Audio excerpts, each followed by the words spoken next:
আসসালামু আলাইকুম ভিউয়ার্স। আজকে আমি যে মসজিদে নামাজ পড়ি আরকি জুম্মার নামাজ। তো সেই মসজিদে সামনে আজকে যে ভিড় হইছে তার মতো আমি কখনোই দেখি নাই। আ কয়েক বৎসরেও এরকম দেখি নাই। এবং ঈদের সময় এরকম ভিড় হয় না। এত ভিড় হইছে আজকে। গাড়ি আর গাড়ি, গাড়ি আর গাড়ি। গাড়ি দেখে আমি আজকে মানে অবাক হয়ে গেছি। মানে এত গাড়ি আজকে। আমার সঠিক জানা নাই কত হবে।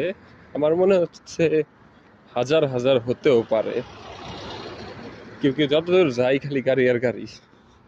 এইখানে মানে কোনো মানে মানুষ চলার মতো মানে খুব জায়গার স্পেসটা খুব কম। এত পরিমাণ গাড়ি আজকে জুম্মার ভিতরে হয়েছে